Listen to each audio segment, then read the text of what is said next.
Ouvert et présidé par le Dr Hage Geingob, président de la République de Namibie, en sa qualité de président de l'organe de la SADC sur la politique, coopération de défense et sécurité, le sommet extraordinaire qui a débuté en début d'après-midi a eu pour, entre autres buts, de tabler sur la promotion et la sauvegarde de la paix, la sécurité et la stabilité dans la région.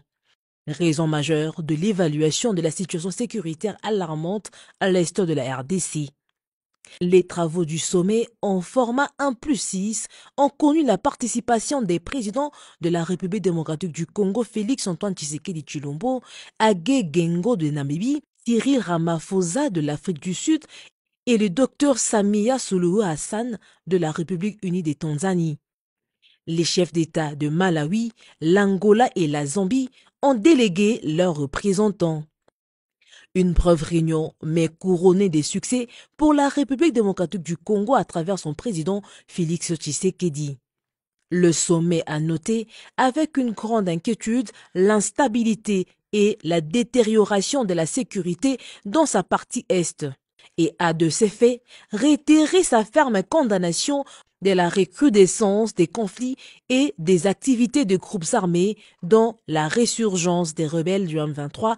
Le sommet a également appelé à un soutien régional immédiat au gouvernement congolais pour faire face à la situation sécuritaire avant les élections nationales prévues en décembre 2023.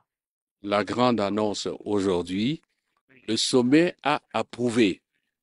le déploiement de la force de la SADC dans le cadre de la force en entente de la SADC comme la réponse régionale, évidemment, de la SADC pour soutenir la RDC afin de restaurer la paix et la sécurité à l'Est. Donc, aujourd'hui, c'est blanc comme neige que la SADC s'engage militairement sur le terrain et qu'elle va déployer incessamment une force. Un autre élément qui n'est pas moins important, c'est que la SADC a recommandé, ça se trouve dans le communiqué, que la RDC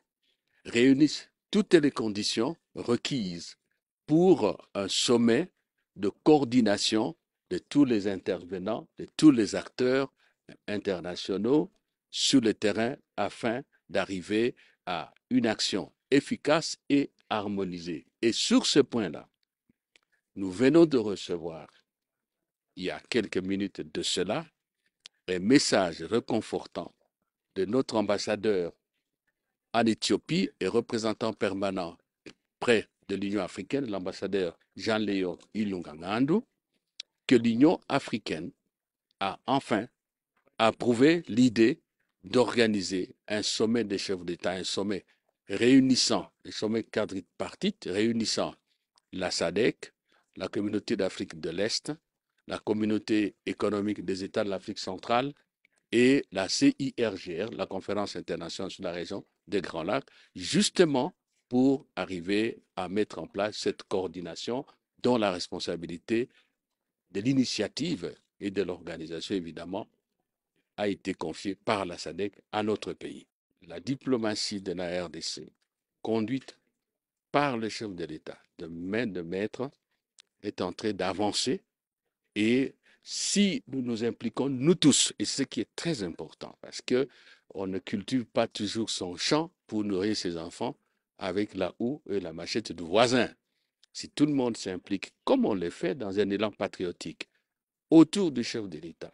pour soutenir nos forces armées, pour soutenir son action diplomatique, je crois que vous voyez ce que je veux dire. Nous allons gagner et nous gagnerons.